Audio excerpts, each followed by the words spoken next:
All right, I believe we are live. Can I Perfect. still hear you? I can still hear you. Can you still hear me? I can still hear you. This is great. Awesome. Sorry about that. We had a little technical difficulty, but we're here, and we've got my main man, Midnight Chronicler. Care to introduce yourself? Thomas, thank you so much, man. This is a long time coming. You've been a huge, huge influence on the channel. And yeah, man, I'm the Midnight Chronicler. I don't know if many of you have heard of me before, but booktube, just like Thomas, just like a lot of other great people that have been on this show before. And just so, so happy and thrilled and honored to be here, man. Cannot wait. That's that's amazing. Yeah, you popped up on my feed a while ago. It was your Sanderson video, Yep. and I'm very thankful that that came across my feed because I don't know, I just loved your points and I loved your mindset. I loved your style Thank and you. your approach. Um, yeah, what got you into booktube? Oh, man.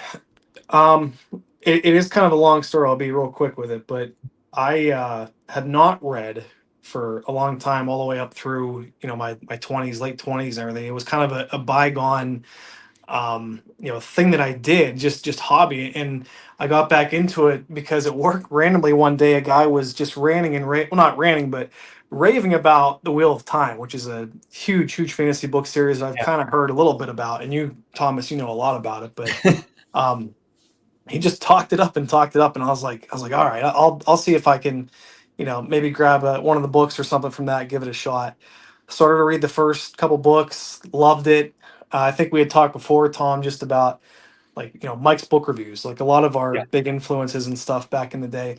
I would literally read a Wheel of Time book, watch a Mike book review. It Yep. was like a weekly thing, dude. It was awesome. I was like, man, I'd love to like just add my opinion, because just like anyone else watching booktube or YouTube, you think, oh man, I feel like I have maybe some different thoughts. I'd love to give those thoughts and see what people think. So that's kind of where it all started. And then, in 2023, I uploaded a couple videos. One of the very first ones being the Name of the Wind review that you have. And I know that you are quite the big Patrick Rothfuss proponent, as am Yeah. I, my friend. So that's how it all started, man. And here we are.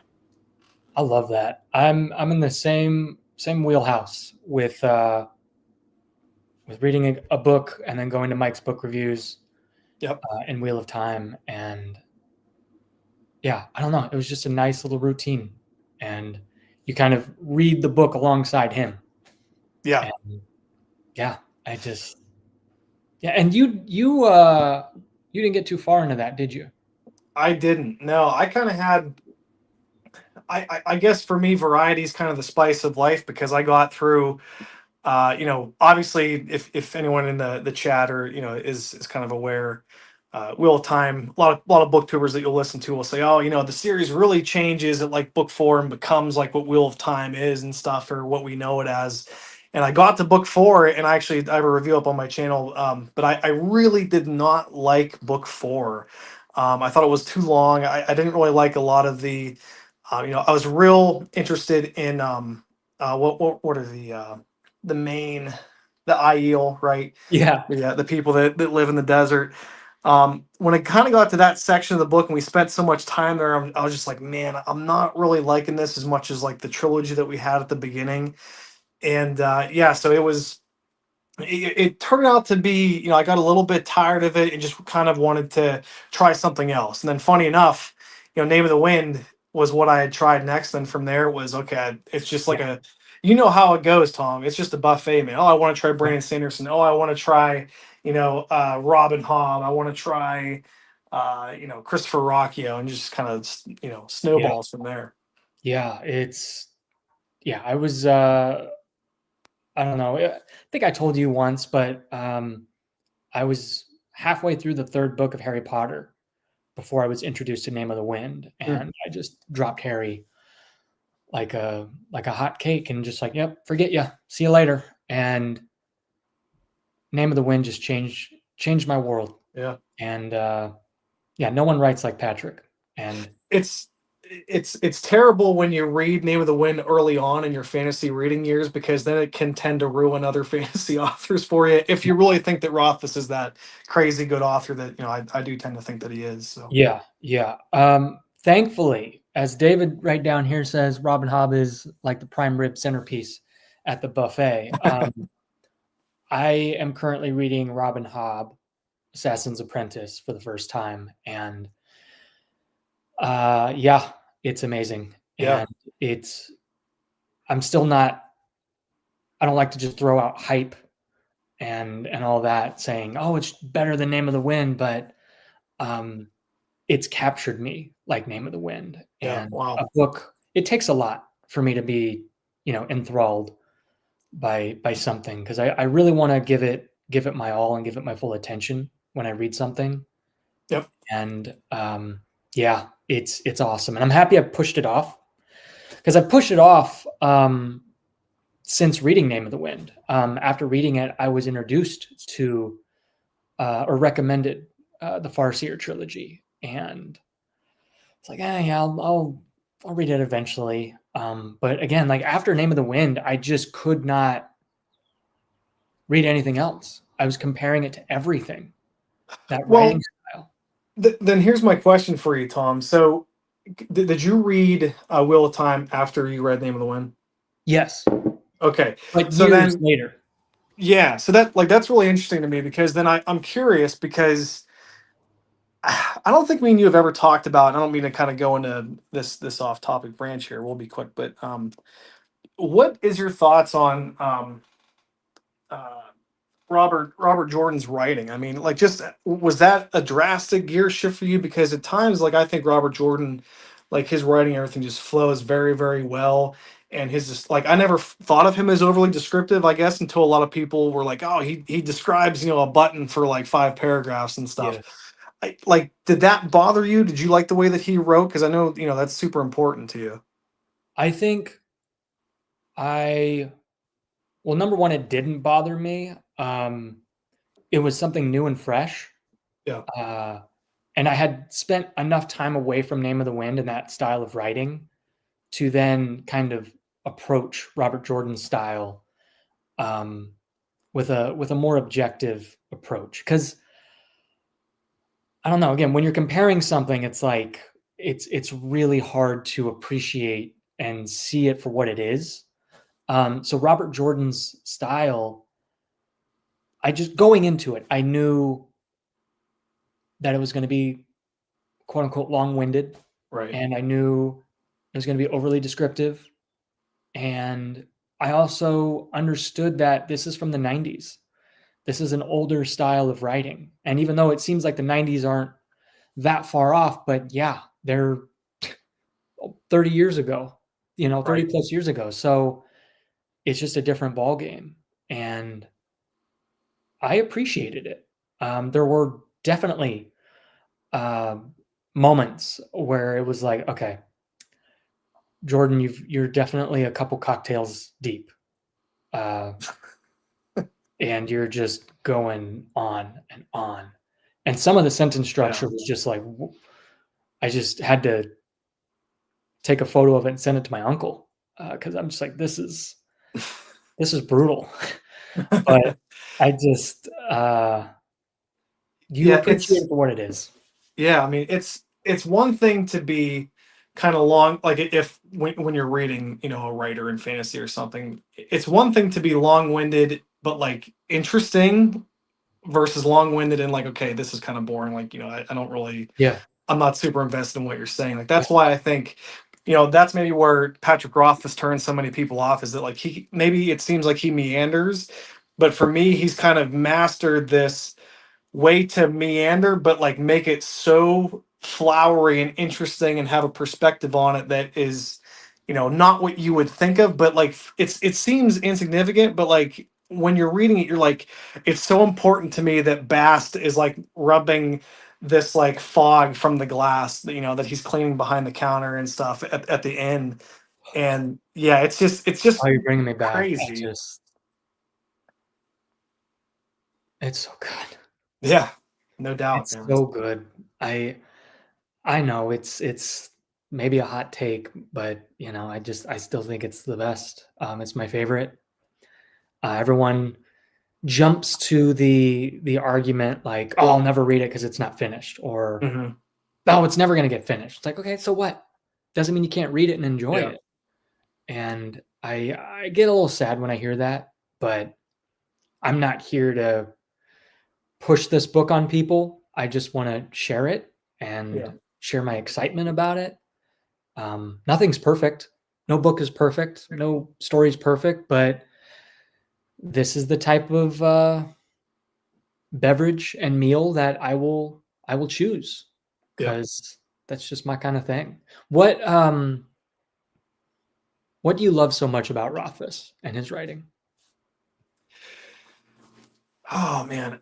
Um, I love that I can't explain why. A lot of it is just like maybe a lot of people out there listening kind of understand, but when I read what he's writing, there's just this like sense of like calm, comfortable, like I don't know, safe or something over you. Like as you're, it's like you're reading a bedtime story in like in the purest sense. It's almost Yeah, like, hey, throwing a blanket over and just kind of sitting by a fire and just like reading a really well thought out, just interesting, at least to me. I know, I guess people can argue content of the books are interesting or not, and that's fine. But it's real relatable too. Like I'm not sure like what age Patrick Rothfuss was when he wrote these books, but like it just feels like he's a writer that for some reason like or he's one of those writers that just kind of speaks to me whenever I'm reading. It's like, yeah, like I know exactly where you're coming from with that kind of thing. yeah,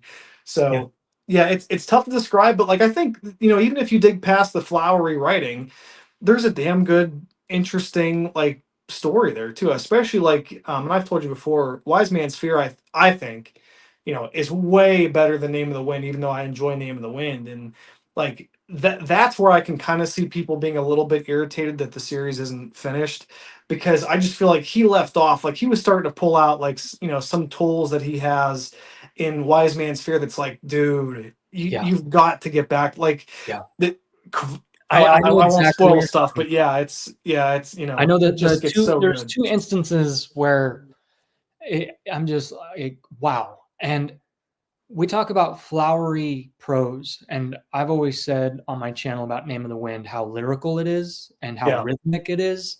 And I really mean that. When you look at Rothfuss's sentence structure, and even I would say Robin Hobb too, Hmm. um, there is just this, it's just like a piano piece. You could tell each note is deliberate and intentional. And then in those instances, those scenes that you mentioned in Wise Man's Fear, Yep. where the rhythm picks up and you're just like, wow, I did not know you had that in your Yeah. toolbox. Um, Yeah. I feel like Wise Man's Fear, and again, no spoilers for anyone that hasn't read it. I just feel like it gets a lot more actiony, and I'm like, man, like Rothfuss can write the slow moments very well, but he can write the fast paced moments yeah, also very, very well. yeah. And it's just like, oh my god, man, like he And just they're not overdone, and they're not they're impactful when they do happen, because when you're there with that character in those dull, mundane moments, maybe boring moments. I didn't think they were boring, but Mhm. some people it may, because not a lot happens. But then when something out of the ordinary happens, it's, your heart just picks up. Yeah. Yep. Let me go to the comments real quick. Name of the Wind, written like it's from a different time and place. It lends itself incredibly well to the world. Yeah, something we don't really talk about or really notice is just Rothfuss's world building. I Mm-hmm. It's so good, and you're not thrown a lot. You're not overwhelmed. Yeah. You're not given pages and pages, textbooks of information you got to sort out in your brain. You're just kind Hmm. of, you're in it. here's something else too, Tom, and I guess maybe this might talk about booktube in like a wider view, but as a whole, why?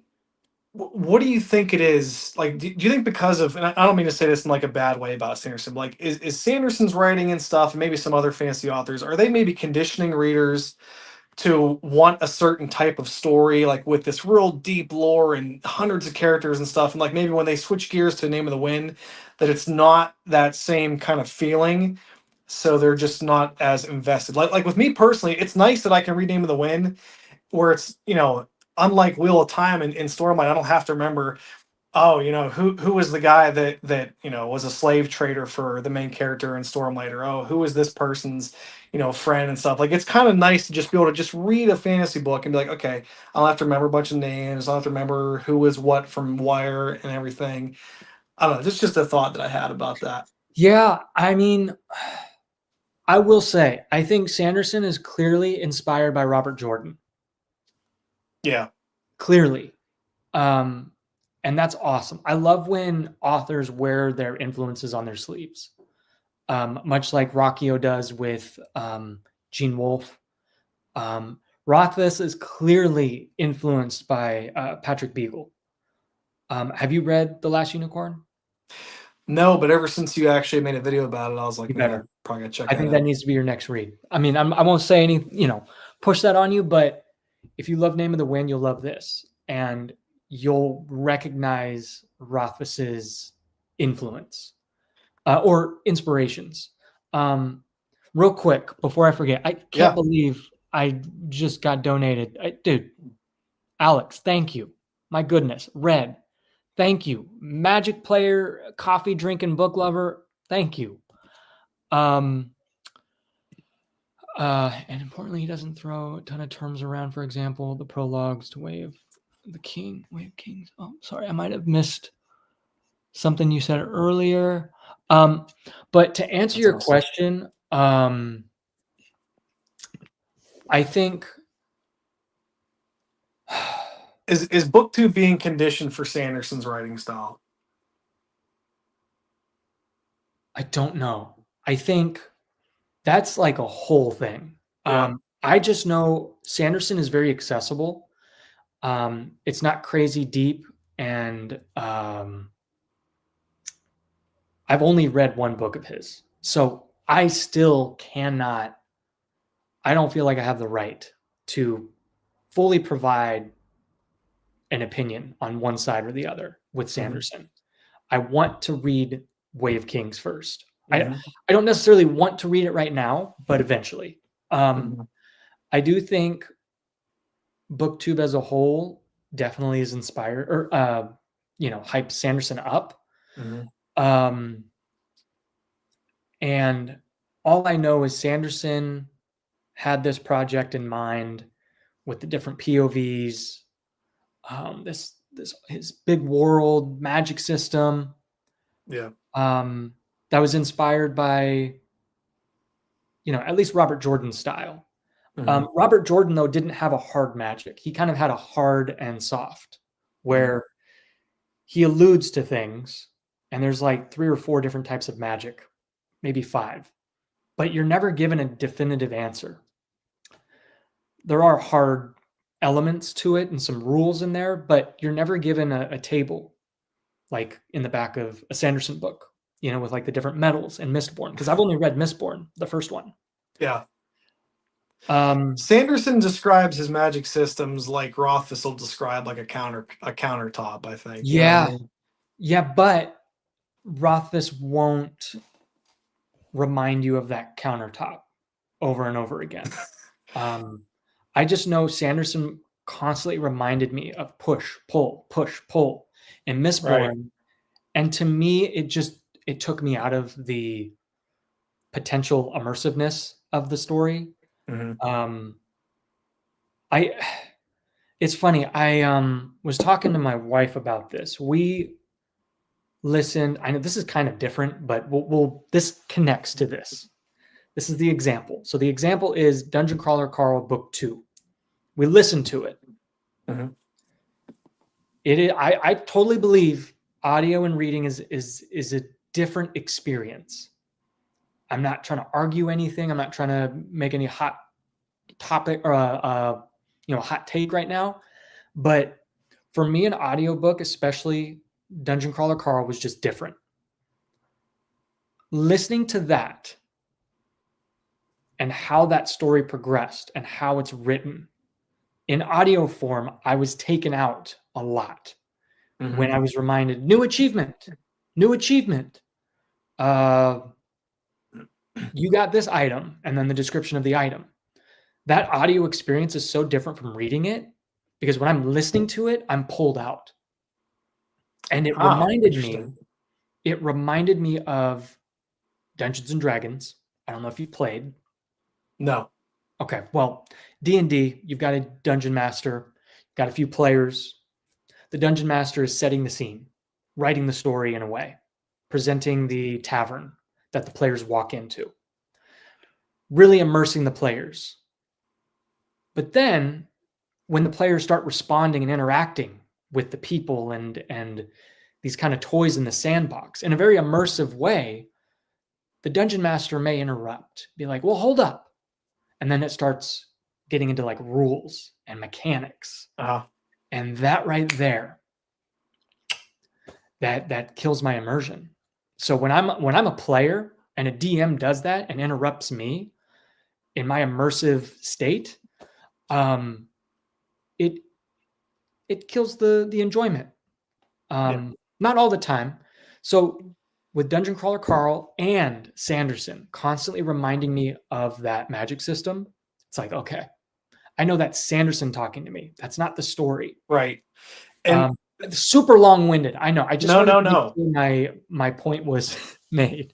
I threw in a lot of uh-huhs and because I just want you to know that I'm still here because the camera's on. But no, I mean, with Sanderson, I had a point with this, and I'm not sure I was going to say, but like Dungeon Crawler Carl, I've read, and that I don't know. Like I appreciate the good and fun attempt to make a book like a video game in a sense. I get that. It's a cool idea. I'm like you, Tom, where I'm just like I don't know if like that kind of works for me all the time. Although it's a fun book for sure. Like the whole thing with like Cupcake and everything and Cupcake. Is that her name? Princess Cupcake? Is that what it was, or is this? That's her name. Okay, I didn't know if it was Cupcake No, or it's donut or something. Oh, donut. Okay. I just wanted you. I haven't read Dungeon Crawler Carl. No, but with Cupcake, Donut, whatever her name is, I just that part, like, it kind of trended into like silly territory at times for me, which also kind of pulls me out. Like I appreciate like some humor in books and stuff, not really Sanderson's, but I think it's a funny thing whenever you got these books that are trying to be RPGs and stuff. And I think Dungeon Crawler Carl's case, it works pretty well. And a lot of times it's fun, a lot of the time. But I do have moments like you said where it just kind of pulls me out. Just real quick on being pulled out of the story. Yeah. Whenever since I watched Sanderson on YouTube now, like probably most of us. Yeah. Every time I read a Stormlight Archive book, all I hear is his voice telling me the story.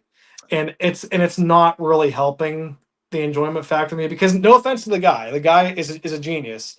His voice maybe isn't the most pleasant in my head, but that's all I can hear every time I read a book. That sucks, because for me, I definitely try to stay away from authors, even Rothfuss. I try to just enjoy their work for what it is, at least once I'm done reading it. And then once I'm done reading it, then I'll go to their backlog of interviews, because I don't want their personalities or takes or how they talk about their books to influence my journey in their story, I guess.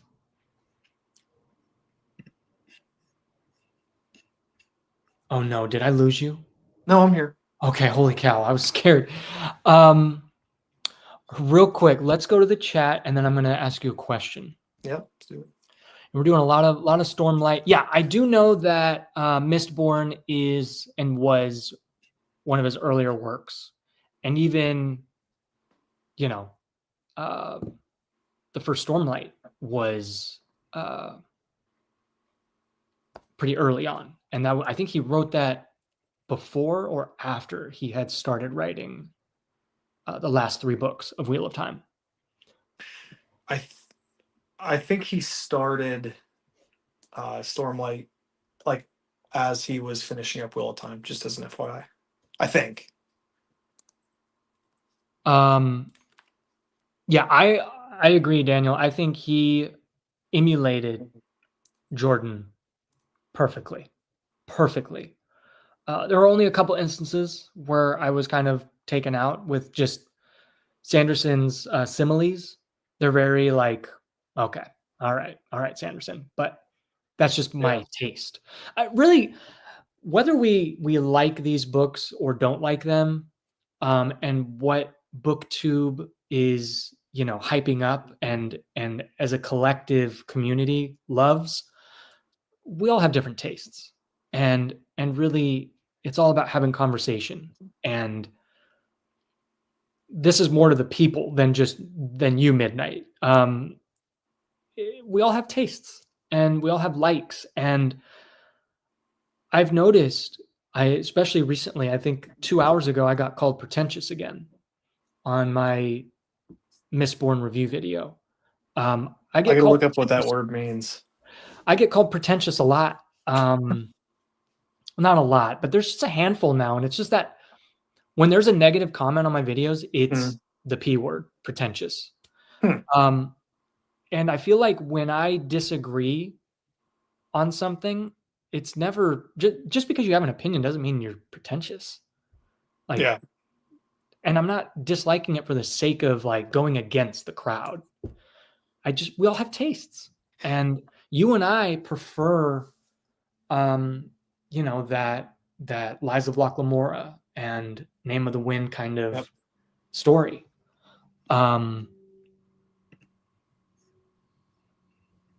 And I agree. We're not comparing Sanderson with Hobb at all. I wouldn't compare. It's funny, right? Like when you enter booktube space or video game space, whatever, and you're going to try to review things, you're not, you want to put your most honest self out there.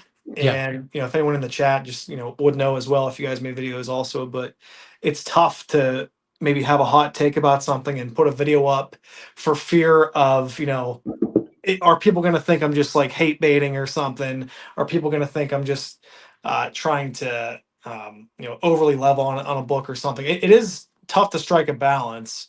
I definitely like Thomas. There's a lot of books that are pretty popular, especially in the fantasy space, that I'm a little bit more lukewarm on. Like I think we talked a lot about Sun Eater as well, Tom, Yeah. especially like the first book in that series. Yeah. It's it didn't stick with me. like Name of the Wind or Assassin's Apprentice. The sad thing is I've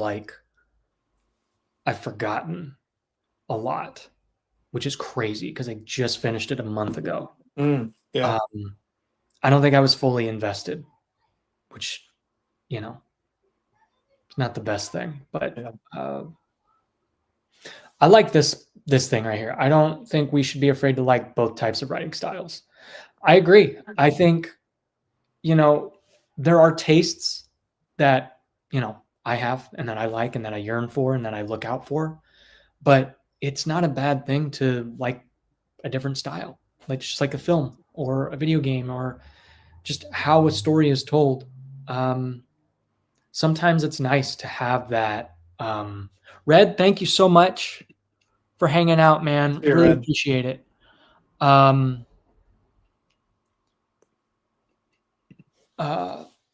Sorry, I'm always trying to keep track of the chat and then No, you're good, man. be in it. But gosh, where was I? Holy cow. Empire Silence didn't speak to you. And then I think you were off from there. Yeah. Yeah, I'm lost. It's gone.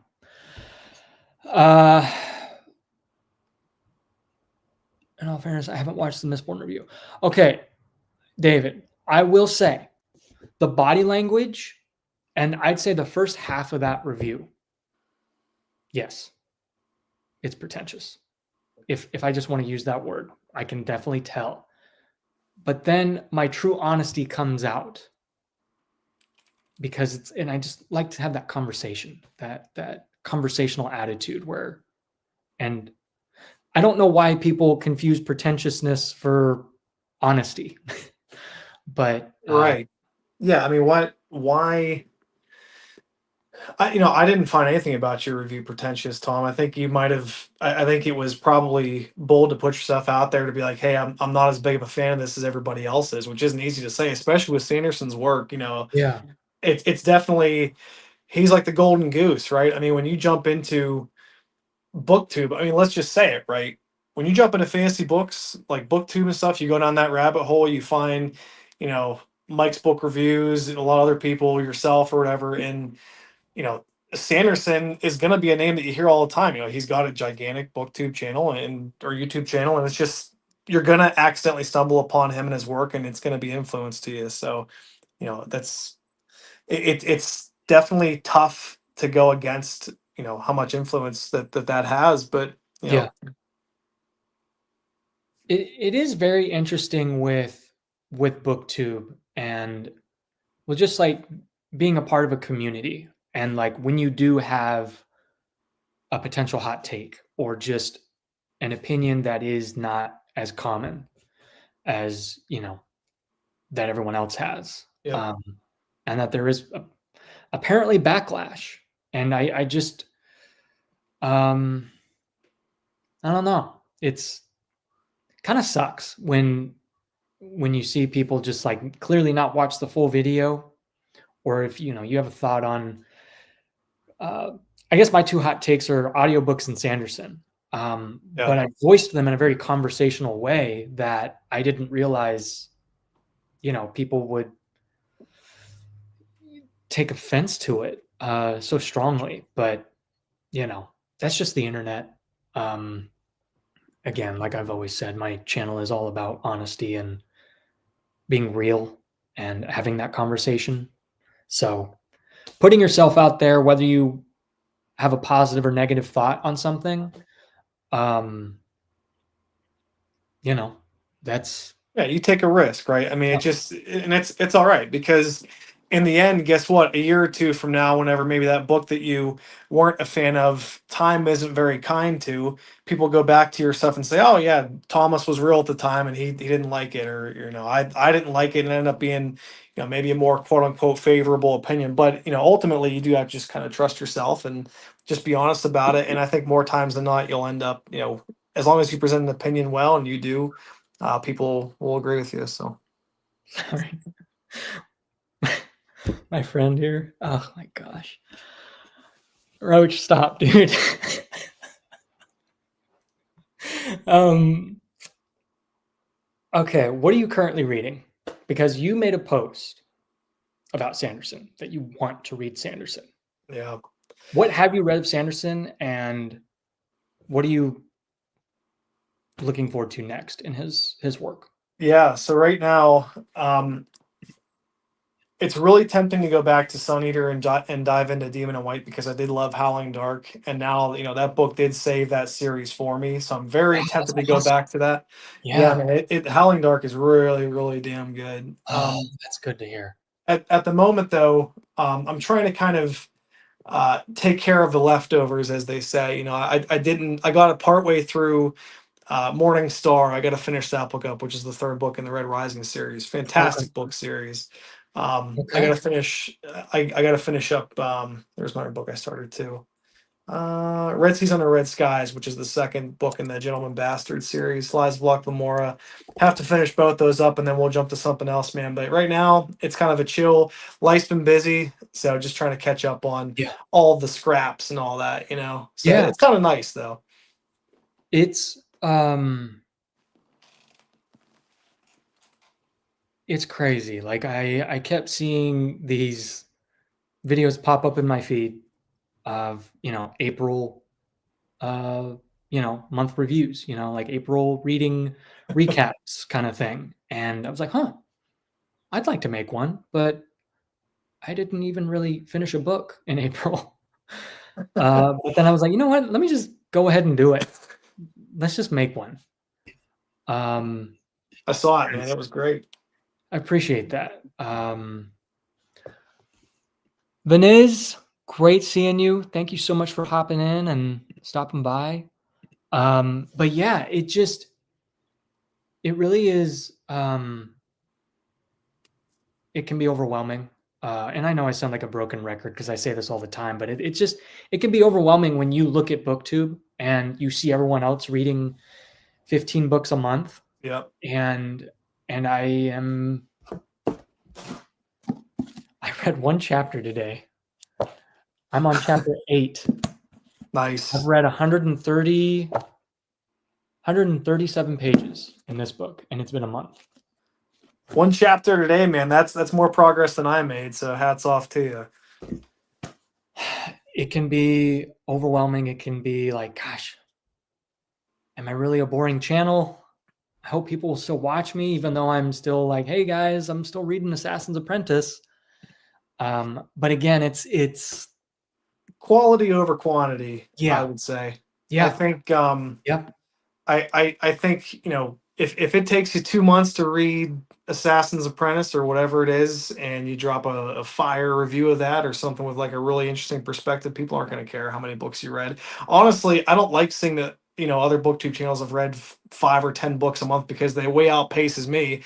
And, you know, since everyone has kind of different tastes, right? If I see that, I'm like, okay, well, I care about 2 of those books. So I'm going to listen for those 2 and then probably skip the rest of it, honestly. But yeah, I never was one to be like, oh, I got to read, you know, 100 books this year and then make a video about it. That would be great. Yeah. But it's just like, I feel like I'm a seasonal reader. I don't know if you feel this way at all, Tom, but just with books, I'm just in moods for them at times, and other times I'm like, nah, I'm good. I'm gonna do something else today. And then, you know, summertime, I'll go outside, I'll read more. It just seems like very kind of seasonal. Like I love to read, obviously, but it's just, you know, it's off and on for me, and I think that that's okay. And I think that a lot of people are probably that way too. And you know, I would love to sit here and be like, oh, I finished 50 books this year, and or I finished Stormlight Archive, or I'll get Sun Eater done before the 7th book comes out at the end of the year. But you know, that'd be great.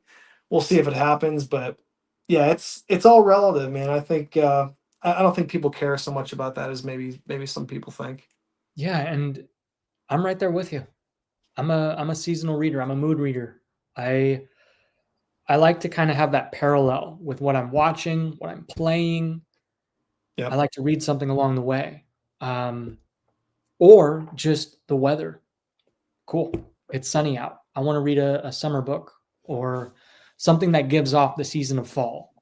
And Name of the Wind. Yeah. Name of the Wind is the perfect fall winter book. Assassin's Apprentice, I think, the perfect winter book. Wheel of Time, that winter spring kind of book. But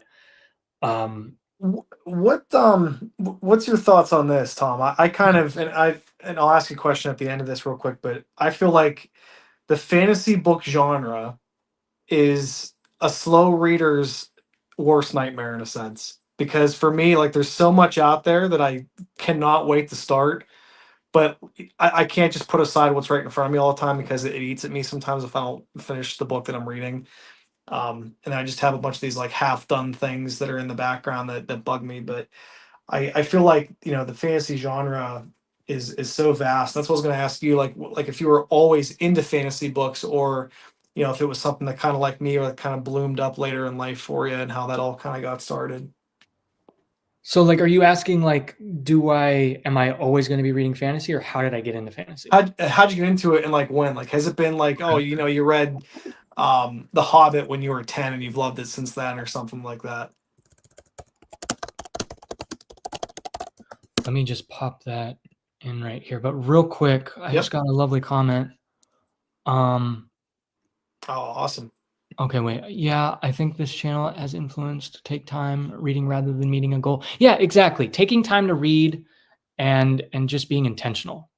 And then Phantasm, my gosh, thank you so much. I like different kinds of books for different reasons. A faster pace for Sanderson is fine, but it would be horrendous having Sanderson's pace and plotting for a book like this. Amen. Amen. Again, authors have different styles. Thank you so much. Really appreciate the donation. That's awesome. Don't deserve that. But yeah, like if I want that fast paced kind of vibe, I'm going to read Dungeon Crawler Carl and, Sanderson. And then if I want to slow down, I'm going to read Assassin's Apprentice or, Patrick Rothfuss. And then back here. So how did I get into fantasy?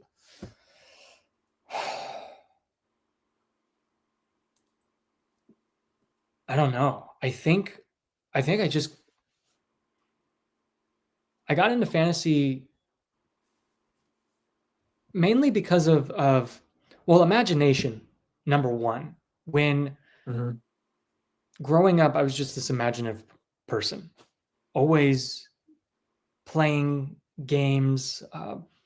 Like you didn't always need a friend to play with growing up, but thankfully I did have some friends to play with. But when my friend was busy, neighborhood friends were busy, I was James Bond in the backyard. I was Anakin Skywalker in the backyard.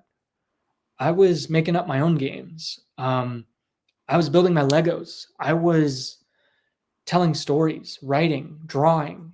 And my mom and my aunt were just such like support system for that. Support systems. And I know Mother's Day was just recently, so they're past. They're not here anymore, but they're here. Oh, and I think of just imagination as a whole and their impact and influence and encouragement in that. So growing up, I was just this imaginative person. So I got into Dungeons and Dragons, probably around 25 years of age. So about 6 years ago. And I think that was the big thing. And then watching the Lord of the Rings films as an adult were such pivotal moments that got me into fantasy. And then reading fantasy books just captures that childlike wonder. I wanted to say the reason. Thank you, Janice. My goodness. I wanted to say the reason why I subscribed to your channel is your love of reading and because you are authentic. I really appreciate that. Well, you could thank my mom and aunt for that because they made me who I am. But that's kind of how I got into fantasy. And then with each book, Harry Potter, Name of the Wind, Wheel of Time, I love it. What about you? Sorry for the winded. No, again. That's beautiful. I just cried. Okay, no, that was great, man. Definitely. I mean, supporting parents for having supporting parents for something like that is definitely a big boost. Like my parents always, when I was a kid, I made movies. Like I kind of came at the whole YouTube thing with the love of making movies first. I know that you obviously have a background in something like that as well, and just it's so funny that now I'm like into fantasy, but like growing up, I wasn't a big Lord of the Rings fan, but I was a big Star Wars fan. Yeah, same. Okay, never. There you go. Yeah, I forgot about that. Yeah, I was a Star Wars and James Bond fan. Man, that's an element of fantasy. Yeah, yes. Yeah. It's so weird that like I'm not really into sci-fi books, but I love Star Wars. I'm not really into fantasy movies, but I love fantasy books. So it's kind of weird how that dynamic works. But I think it did start with things like Star Wars and everything, and just kind of. And the biggest thing with Star Wars too, like it wasn't even lightsabers, and it wasn't even, it was all that stuff. But like the whole thing with Anakin and Darth Vader and like that father son, like the whole thing being like a father son story to me was like, oh, this cool stuff can have like an emotional layer to it too. And that impacted me so much that I think just whenever I read something, I'm always looking for that emotional hook for me, that feeling. I'm not someone that can like read a book and just say, well, structurally this story is like is perfect and the twists were executed awesome and the characters, like that's all great. But if you don't have me hooked emotionally, or if I'm not like feeling some kind of like warmth or way about the story, it doesn't have the same impact for me. That's why I feel like, Yeah. me and you kind of come at these two, or reading, we come at reading in like a very similar way, where like we're always looking for the feeling in things. And that, I think, is what the toughest thing to capture is in, writing or making movies or Amen. music and things like that. It's capturing feeling. And I think that, we attach that to memories, or nostalgia, different things and different times in our lives. But like, that's what hooks me. That's why, I had such an attraction to The Name of the Wind, because it made me feel. Yeah. Lies of Locke Lamora made me feel. It reminded me of things, of my brother, my friends, and stuff. So yeah, I mean, it all comes back to that, man. It's great to have laser swords and regular swords and whatever, all the ships and stuff. But if you can't emotionally hook your audience, then it's just flashing lights. Oh my, you said it. That's it. Without that connection to that human nature and to the souls in a story, it's all just lightsabers and metal clashing. Uh, that's what hooks me too.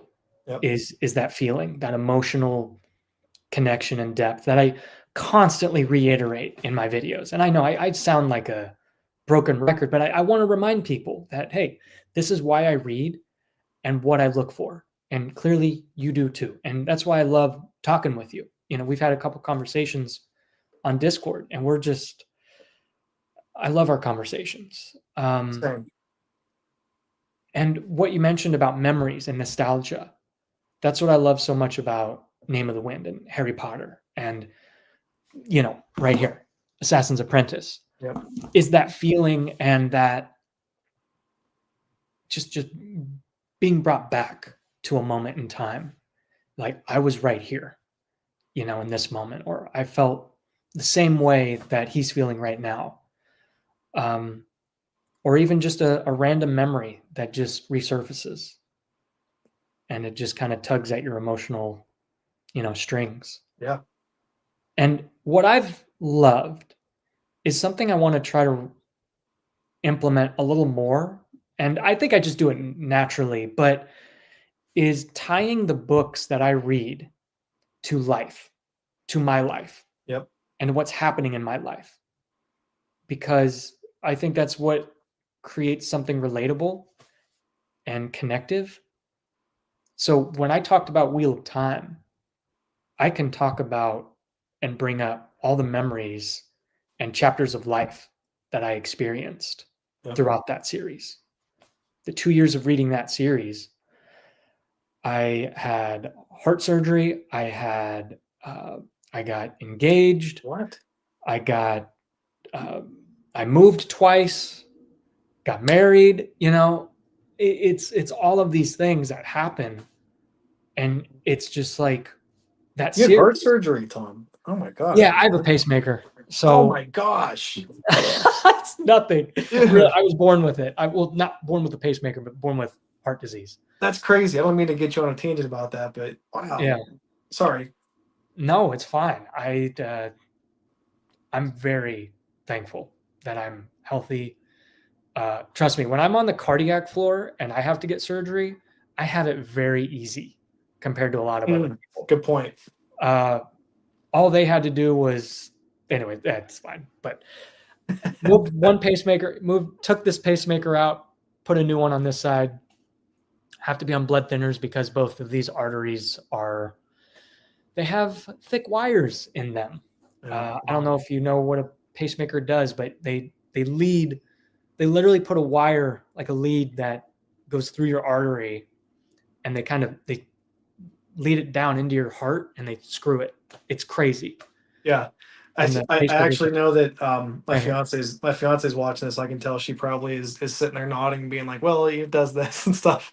She's all into that stuff in healthcare. Yeah, that's Okay. dude. That's crazy awesome. Yeah, but just those moments happening and like having a series or having a story, having a character's journey, and experiencing all that, you're just like you could just be brought back to Yeah. moments in in your life. So having that like connective emotional depth, that's what I live for. Because Every we're all humans, we all have our own lives and our own stories. So to have those come together, it's makes for something memorable. That's the best, man. And it's, that's what I think is so cool about fantasy. I truly believe that, a lot of the brightest minds that write today are writing fantasy. Yeah, and it makes you appreciate those authors that Yep. understand or just appreciate human, the human experience and that human emotion. I only have 5 words in my vocabulary, clearly, because I'm repeating myself, but that's what I love about this book so far, man. Goodness. Yeah. I mean, when you said that you were going to start reading that, and I had started it again, another unfinished book. I guess I should have mentioned that before, but I read like 20, 25-ish pages. I don't really even consider me having started it yet, but what I had read, when you said that you were going to read it, I'm like, oh yeah, that'd probably be perfect because it is so that, like, not Rothfuss, but very like deliberate, unique, interesting, in-depth writing that you love. And yeah, I mean, I can't wait to get to that myself. But Yeah. just you're praising it, so I'm sure I'll like it. Well, you have time to catch up because I'm probably not even going to be finishing this until probably next January. Hey, read a sentence a day or an hour. yeah, you're a busy man, dude. I mean, what do you want? It's all right. Thomas, hey, how you doing? Red Rising, keep getting that recommended. So good. Yeah, you're loving it. So give me that elevator pitch because I actually filmed a wedding, and the photographer. You don't hear very often just someone mention Red Rising in a normal day-to-day No. conversation. You hear that on BookTube. Yeah. Usually a day-to-day conversation, you hear, oh, Lord of the Rings, or Mhm. dare I say, who am I gonna say? You're gonna say Brandon Sanderson, Either that or George R. R. Martin. no, who's the other Brandon Sanderson in BookTube? Oh, the other Brandon Sanderson, Yep. Brandon J. Sanderson. Let's actually let's have the whole chat. Who am I say? What are the Why am I top missing this? 3? Who are the top 3? People you Oh, hear of in day-to-day conversation, regardless of background and who you are. Who are the books, and the authors you hear about? Yep, there it is.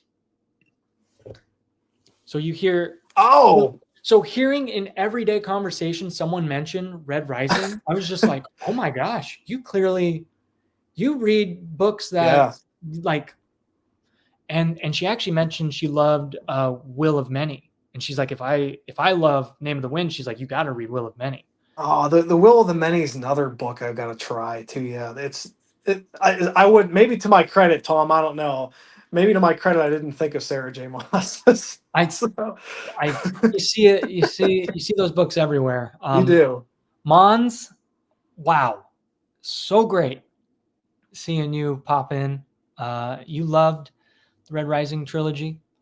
Got better with each book. Wow.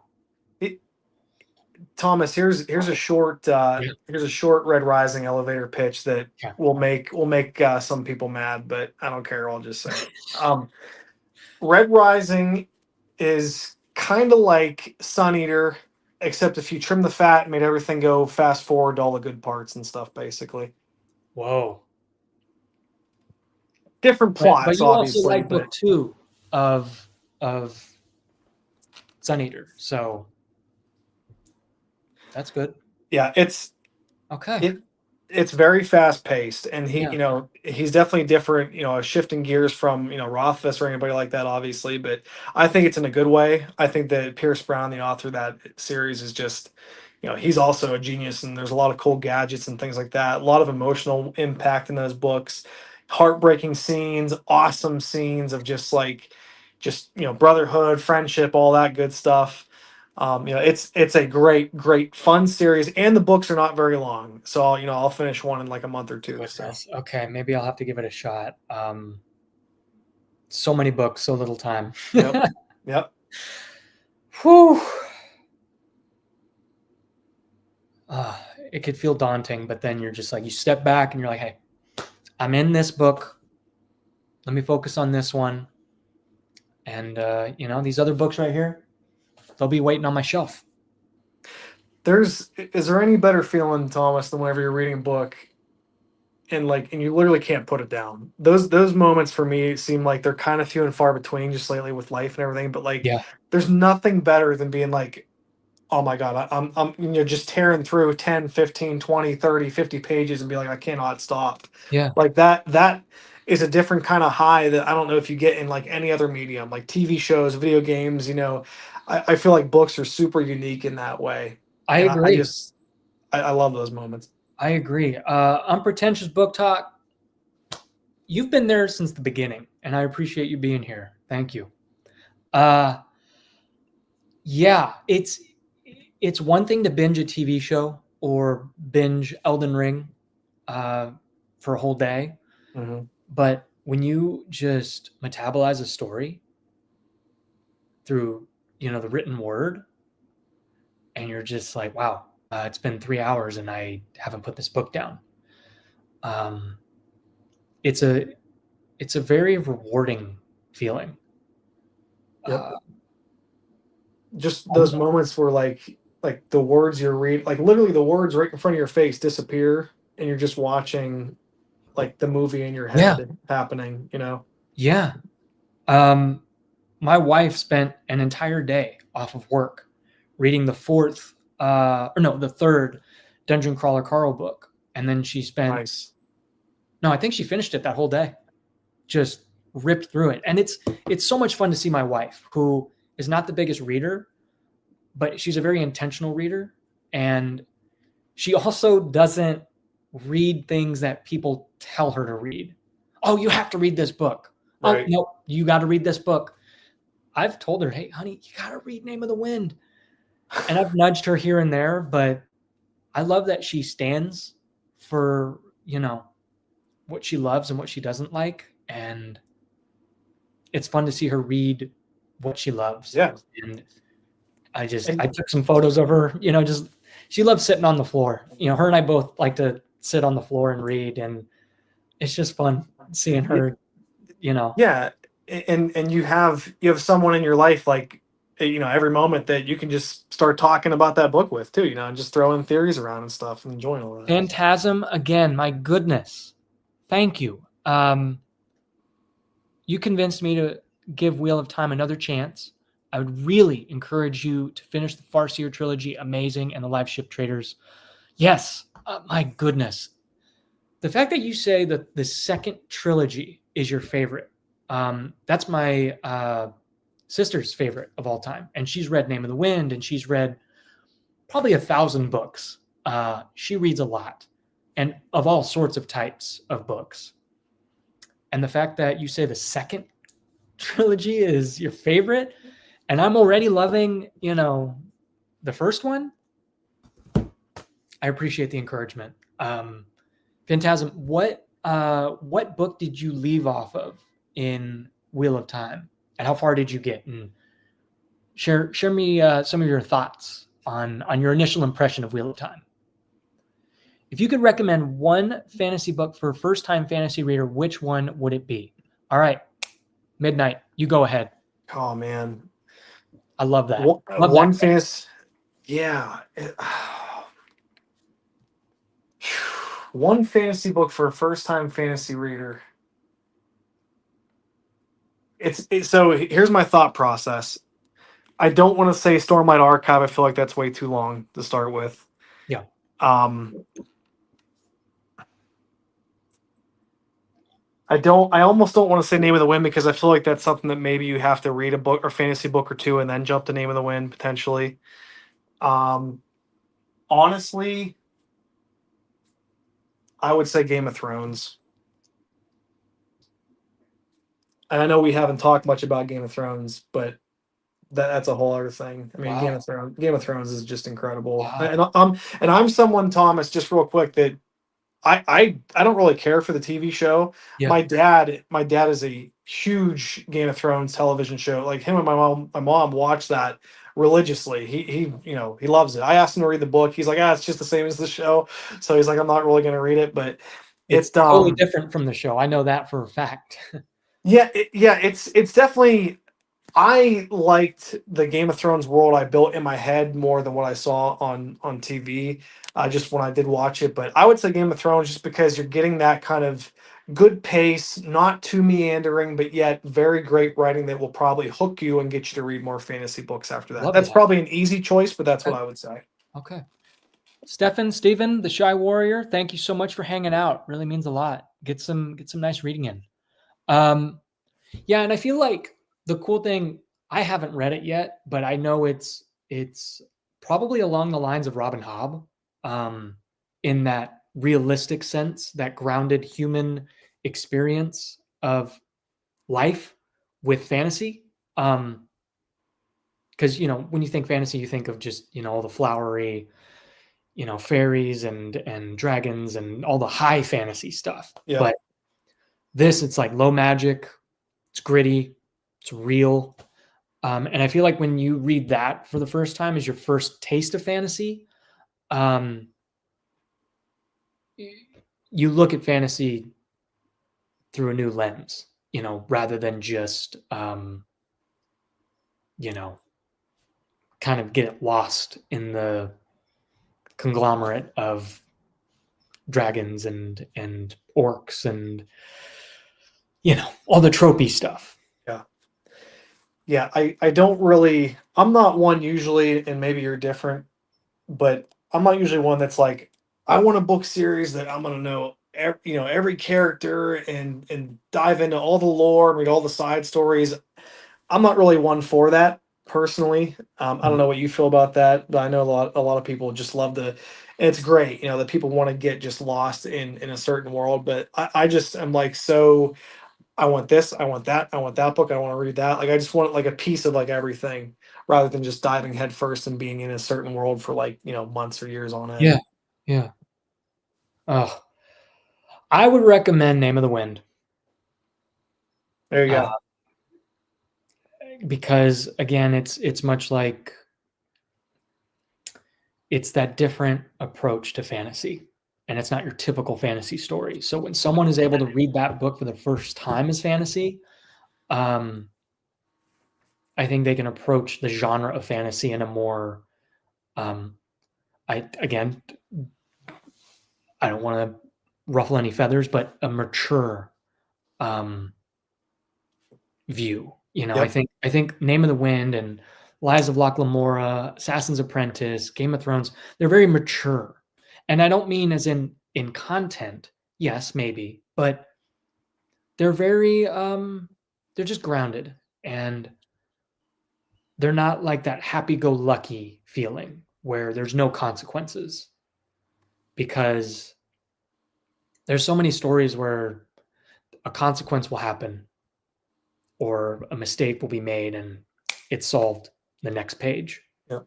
That happens in any genre and in any kind of way of storytelling, film, video games, writing, but I don't know. I think Name of the Wind, but also maybe The Last Unicorn. I'd probably recommend The Last Unicorn over Name of the Wind because it's self-contained.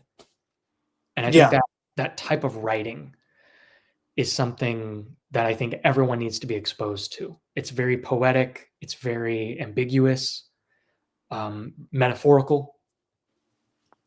Yeah.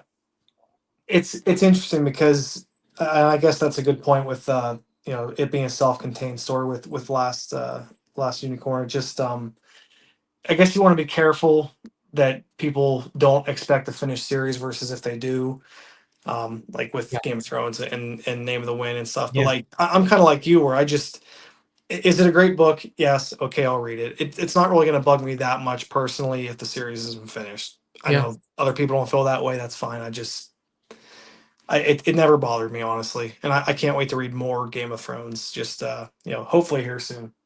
Love that.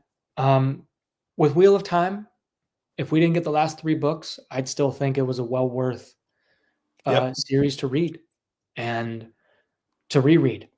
If I were, if it stopped at book 11, which was, right when Robert Jordan passed, I'd be fine with it. And speaking of Wheel of Time, Phantasm, who, uh, did some lovely donations. Second book began The Dragon Reborn, but left it on my TBR. I bought all the books, same softcover editions as yours, actually, which I think they're the best, rather than just, besides the Prime sticker on it. But was even considering selling them until I saw your videos. Wow. Cool. Well, I'm glad I could help steer you into at least giving it another shot. I didn't like the first book, felt a bit predictable. I agree. Very, very slow. And I like slow books too. The second book was better, but I guess not enough to make me want to continue. That's tough. Tom, did you ever say like what your favorite Wheel of Time book was? I don't know if I ever The saw it first from one. your videos. Really? Yeah, I love beginnings. I love beginnings. I can totally see that.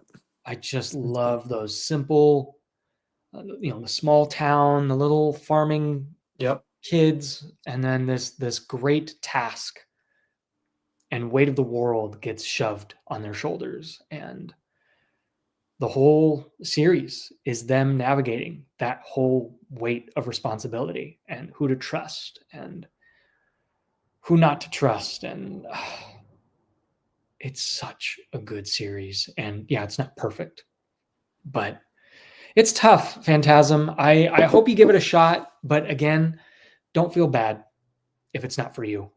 Seriously. If you try it again and you're like, gosh, dang it, it's not working, don't force it. Seriously. I'd rather have you be happy reading something you love than, butting heads with a book that you're not connecting with. Rocket is asking, what video games are we playing right now? Midnight, what about you? It's so funny. It's so funny you pointed his comment out because I was just gonna go off of that too. That's great. We think Yeah, alike. right, dude. Right now, I don't know if it's out quite yet. I know it's coming out pretty soon, but I cannot wait to play Doom, the Dark Ages. Okay.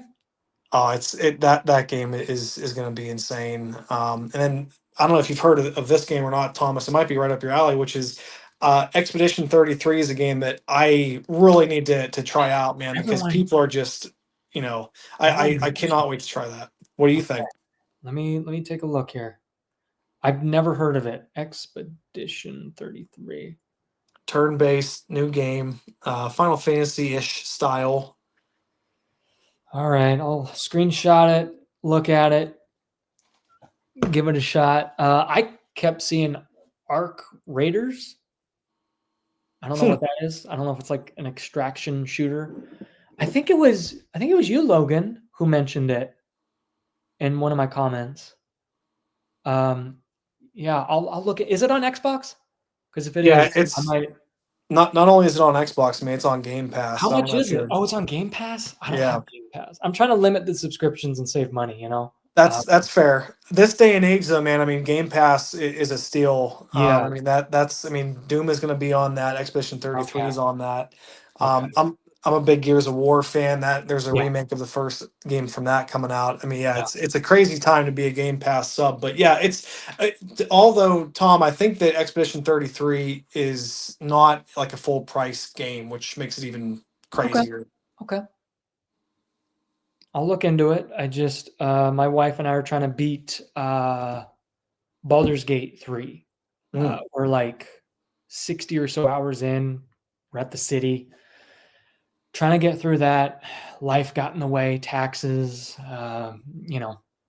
wedding anniversary. It was just busy. I barely read. So when things slow down and we try to be a little more intentional and be like, hey, honey, let's play that game together. Let's beat it. Because it'll take us 2 more days if we just binge it. Yeah. And once that's done, I'll try to go back to Persona 5 because I got really hooked on that. Mm-hmm. And then once that's done, I want to give my all to Elden Ring because I keep getting sidetracked. Oh, But those games, the funny thing is, I'd be very happy with finishing up Witcher 3's DLC because I've beaten the base game, finishing Baldur's Gate 3 all the way through, Persona 5 and Elden Ring. I'd be happy to pass away from this world because there's not a lot of games that I'm like that are weighing me down. Like, oh, I have to play this, I have to play that, and beat it. Because again, very much like me with reading, I'm very much like that with video games. I want to be intentional. I want to see it all the way through. Yeah, I mean, it's tough because, like, you know, for all the time that I don't have, you know, to try and read, I have even less for video games sometimes, which sucks, man. This whole life thing just keeps getting in the way I sometimes, it know. seems like. But yeah, it's true though. I mean, there's a lot going on. But yeah, video game wise, that's why, like, right now it's so tough because there's so much out there that, Yeah. you know, book wise, there's so much I want to get to there. Games, you know, the years just flying by with video games. I'm missing all of them, and you know that's been a pain too. But oh my gosh, man, it's been crazy. You got the Switch 2 coming out this year too, which, Thankfully, you know, that can agreed. see you later. Yeah. The thing for me is I want to make sure I beat Persona 5, Baldur's Gate, and Elden Ring before Grand Theft Auto 6 because that's the only game I care about. Mm-hmm. There's not many games I buy full price. Like, I'll buy my annual sports games, but when they're $2 and What Call of sports Duty, games you like? NBA 2K, Oh, nice. because Madden is. What about you? Like, sports game wise, I don't mind Madden. I'm more of like an NHL. I love Okay. NHL, so like Okay. I'll play that a lot. That's kind of a family tradition to all Yeah. get online Friday nights and play NHL together. But Oh, love that. yeah, that's a big one. I'm glad you mentioned Elden Ring too, because that Yeah. game is, it sucks whenever you feel like you're being you know, like a poser or something, when you're like, oh, like that game is my favorite of all time. But it is that good, Thomas. It's like, I think it might be one of my favorites of all time. I mean, it's just so much fun, dude. I Just think it's when I went and played Tears of the Kingdom, Mhm. Breath of the Wild, which is my favorite video game of all time. Great game. We'll get back to books. I promise you. Yeah, Real quick, sorry, everyone. Candace, I can't believe I convinced you to buy Name of the Wind. That's awesome. And I hope you take your sweet, sweet time with it. Don't rush it. Enjoy every sentence and cherish it. Alexa, how you doing? I love being called Tom because I grew up as Tommy and Tom. My mom would call me SpongeBob Scaredy Pants or Sponge Tom or whatever. Anyways, maybe TMI. Anderson, gonna head out. Thank you so much for hanging out. Third book is good. Third book's great. Wheel of Time. Hot take. I love Starfield. That is a hot take. Yeah. Carly, I didn't get to your first comment. You made a comment right up here.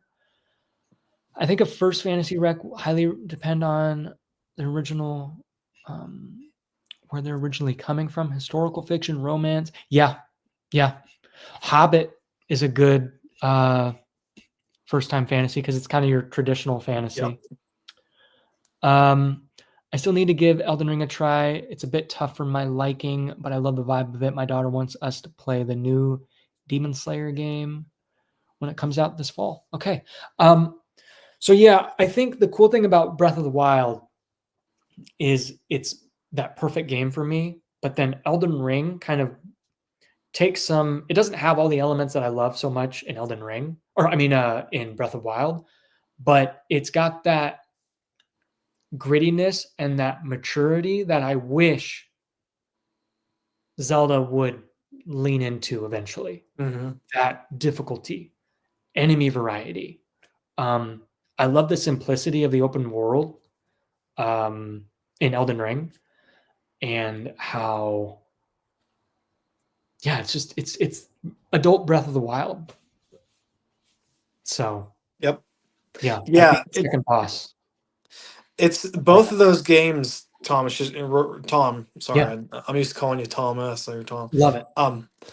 Both of those games get you addicted to leveling up in like a Yeah, fun way. You know what I mean? Like Elden Ring, got to level up my strength, got to level up my dexterity, whatever it is, and then Breath of the Wild, got to level up my endurance, got to level yeah. up, my hearts and stuff. It's both those games have that element that hooks me. Whenever I play this. Oh, this is funny. Um, do you like reading classics? I'm currently reading the Brothers Karamazov. I can't read. Uh, I don't read a lot of classics. I mean, Wheel of Time is a classic, but classic in the sense of, old stuff. I would love to read Crime and Punishment because I think it's a detective novel. I like that vibe. I'd really like to try that. I read anything of Bernard Cornwell.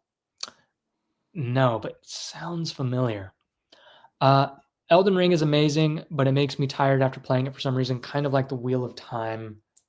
Yeah, okay. Wheel of Time never made me tired. Dungeon Crawler Carl audiobook. That makes me tired.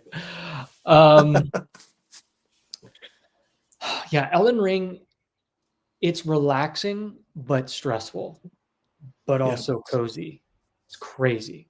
I don't know why, but there's like this. You got those high octane moments in those fights and those surprising moments, and sometimes when it's quiet, you're kind of as you're moving along the world or in a catacombs or something, you're just like your gut is clenched. And it's always visually interesting too, right? Exactly, but there are so many beautiful moments of just quiet, Yep. and you can find those moments.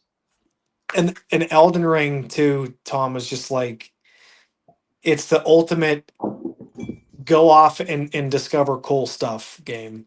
I Yeah, mean, it's the different lands. You got the land that like is overcome with like that rot or whatever. That ash is like floating in the area of a snow part of the map. You have like a swampy part of the map. I mean, it's all about discovery, and there's so much cool stuff out there. And it just the gameplay hooks you enough to make you want to continue, and the world is varied enough exactly. to make you be happy that you did. So, And it's that addiction of like, okay, I want to level up. I want yep, to keep leveling up. And I know if I could beat this boss, I know I could beat this guy. You just yep. keep going. It's not as rage inducing as a lot of people make it out to be. I don't get angry very like, and when I do, it's more frustrating, Mhm. that feeling rather than anger or rage. I just don't. Did you ever play any game that made you? Well, as a kid, when your emotions are all over the place and you haven't grown up a little bit, yeah, of course. We grew up with some hard games, like maybe not Sly Cooper, but just some Crash Crash Bandicoot? Bandicoot. There you go. Like that's a difficult game. I Oh play yeah, that as an adult now, and I'm just like, holy moly, this yeah. is tough. How did we do this? Spyro is not an easy game.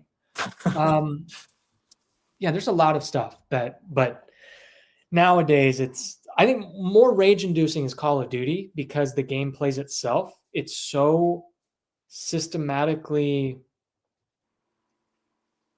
just skewed against the player. Hmm. I feel like I'm being cheated on by that company Yeah. by just like this algorithmic gameplay. Hmm.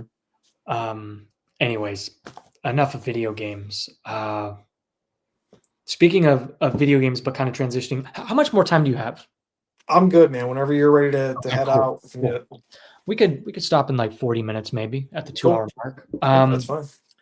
I'm chilling. Yeah, I Same. can't stand multiplayer shooters anymore. And that's the joy of like Elden Ring. It's relaxing and it's like when I beat a boss, I did that. Not the algorithm, not skill-based matchmaking. I did that. And it's encouraging. Which is Tom, real quick, I'm gonna grab a drink. I'll be right back. yeah, go ahead. Um, so they make in-game bosses too easy now. Yeah, they do. Uh, some games where it's like you're just going through the motions, and it's like, okay, the game is just kind of playing itself. That's not fun. I don't really like that as much. I like it when I feel like I earned it. Um, and I did that, and I like that challenge. Let's see, what do we got here? I'm back. Yeah. So the point I was going to make is I love, when you're a mood reader, I love reading things along the video games I'm playing or the shows I'm watching, which is kind of weird. I don't know why I do that, but It probably, not to cut you off, but yeah, like when I was playing Elden Ring, I think I was reading Wheel of Time at the same time. So I yeah, think it kept my mind constantly in that like fantasy world I mode. agree. And I just think that it kind of just like maybe just unconsciously I used some areas from Elden Ring for my brain to map out what was happening in Wheel of Time too. Maybe. But Exactly. that could be it. Yeah, yeah. I think why I'm not reading enough or regularly is because I'm so focused on life right now Mhm. that I haven't yearned for that escape.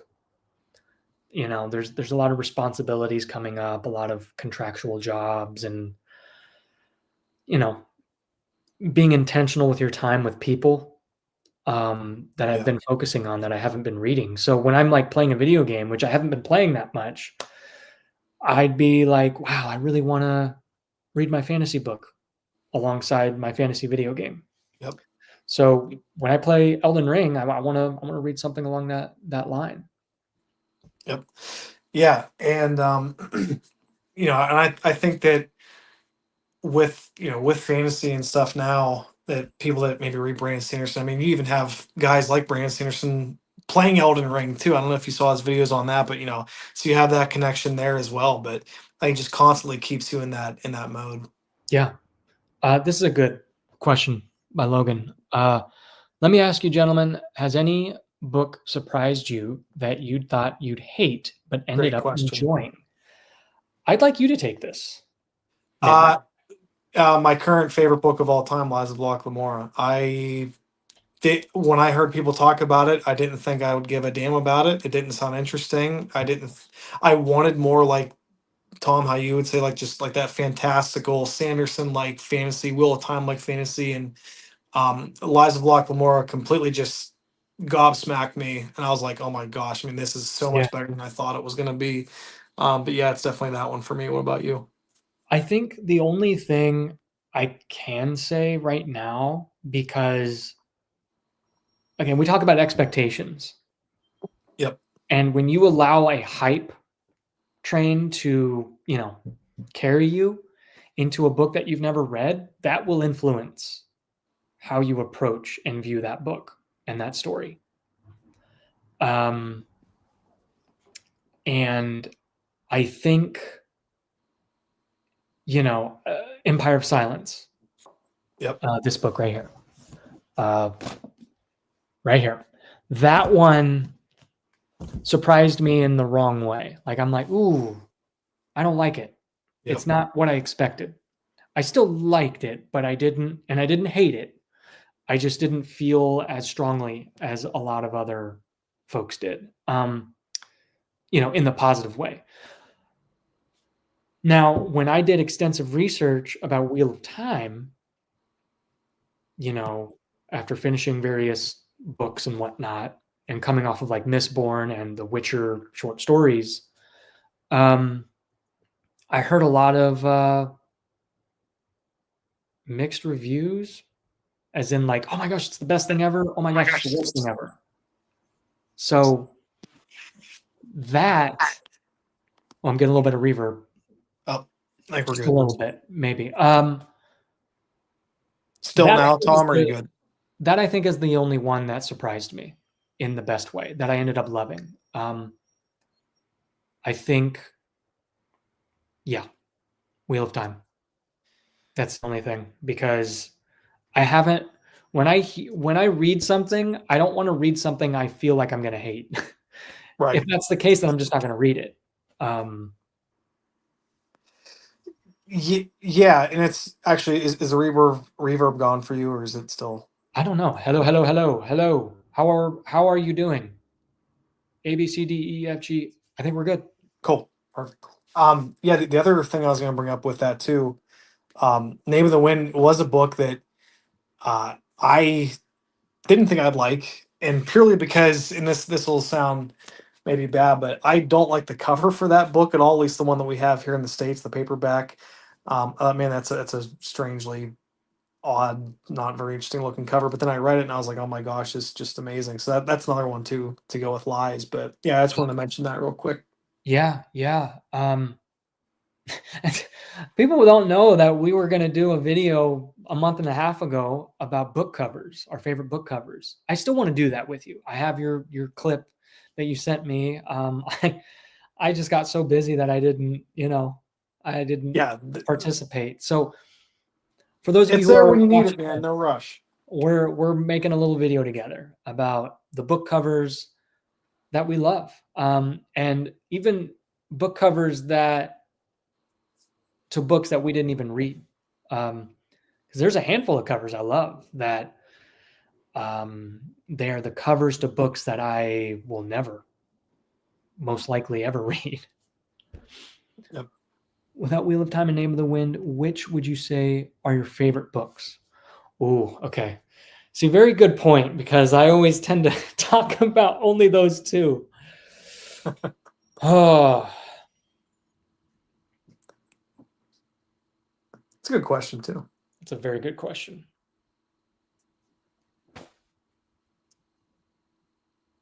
Ooh, Misery by Stephen King. Oh, yeah, we got to jump into some of that, some of Stephen King, or maybe something slightly off fantasy topic. But go ahead, Here we Tom. go. Let's do Sorry. it. Stephen King talk. Yeah, let's do that. That is, since starting this channel, that is one of my favorite books. It's a book I think about and how I felt You're when I talking Misery, right? Misery, yeah. Let me grab the covers, and you guys are going to see that I'm wearing shorts. Shocking development. Shocking development. It's kind of like when you have the Zoom call and they're in a meeting and they have the suit and then they're in their boxers. You're not going to pull up a green screen, Tom, and your entire background is fake and stuff. It's I actually know, like your right? messy bedroom. Also, if I'm walking, I've been doing jump rope, and my hammies and calves. Let me tell y'all, jump roping 10 minutes a day. I mean, I probably did 20 minutes, but Dang. primo. What do you listen to while you do that? Well, I've been obsessed with my magic cards. So I've been listening to a lot of people talk about certain magic cards, Magic the Gathering, and like top 10 lists, and like how they evaluate cards and how they.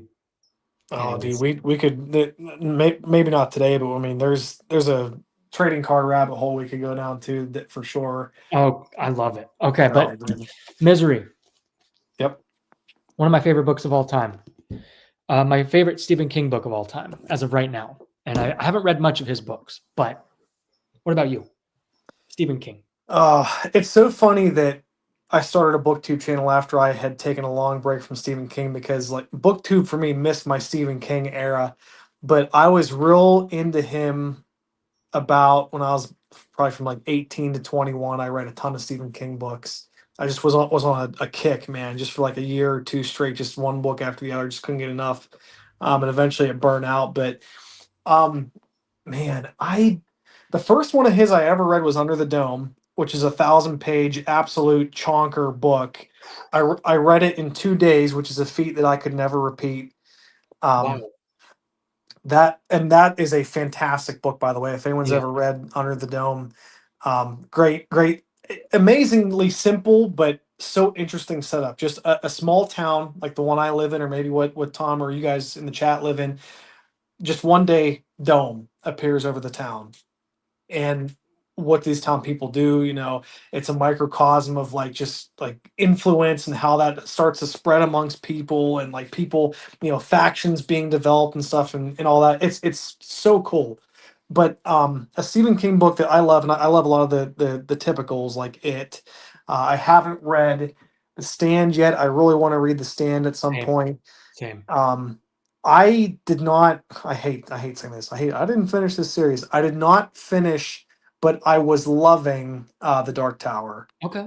And it's funny because it brings us right back to fantasy. But Yeah. uh, but the Drawing of the Three, which is book 2 of that series, I think was incredible, and I think it's crazy that people don't like, especially like in fantasy booktube talk. Tom, I don't know if you see it, but people just never really seem to talk about Stephen King with fantasy ever, and Well, I I think that's think something Stephen that, King is his yeah, kind of own algorithmic yes, genre, because there's channels out there that are strictly horror books or Stephen King books, and then you've got fantasy, whereas Stephen King does fantasy and sci-fi.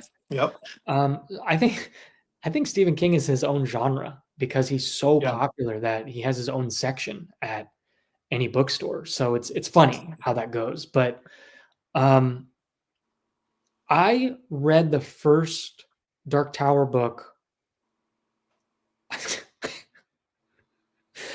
So I get into Dungeons and Dragons because of a podcast, um, because of the Adventure Zone podcast, really, Mick Elroy's. Um, Back in 2018, Christmas time, I'm flying to Amarillo. And for some odd reason, I fly back after Christmas and all that, and buy all the books of Dungeons and Dragons and study this game. And I want to run this game, this imagination improv game, and tell a story with my friends. But I'm like, why do fantasy? Let's do Wild West, because I was playing Red Dead Redemption 2.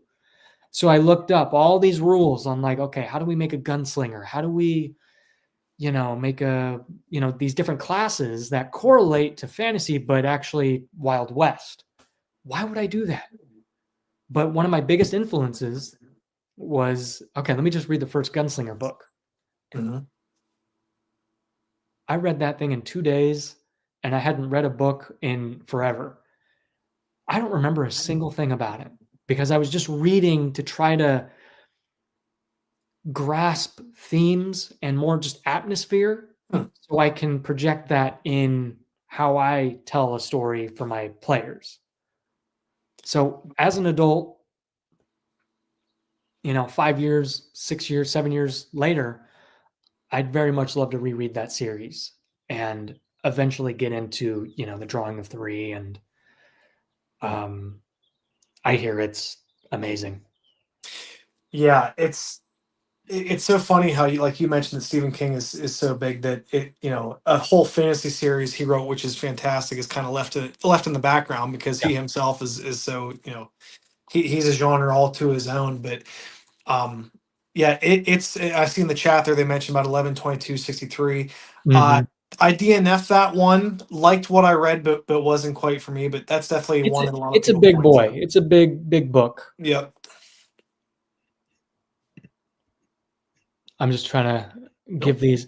Sorry if we're ignoring the chat, y'all. I'm trying to talk to you guys and then talk to Midnight. I still really appreciate all of you, participating. Have you read Misery? Yes, Okay, good. I did. I liked Misery a lot. I love the movie as well. Yeah, I mean, Misery is just so good. The only thing I didn't really like about Misery was the sections where it's the Misery book within the book, if you know what I mean. Yeah, same. I agree. I didn't connect with it as much, but maybe on a reread. But Yeah, I'm right agreed. there with you. Uh, I was brought right back in it when it was him in that bed, and the fact that you can tell the whole story in one room and progress time through, and pain. Oh, my wife's calling me. Oh, go ahead, dude. Let me. Hey, I'm still on the live stream, but no, that's okay. Are you driving home? Okay, love you. Drive safe. Bye. She was so shocked. But yeah, we'll stop here in a little bit. Yep, whatever you gotta do, man. I'm just amazed how he could tell a whole story, 300 and, you know, 50 pages in one room.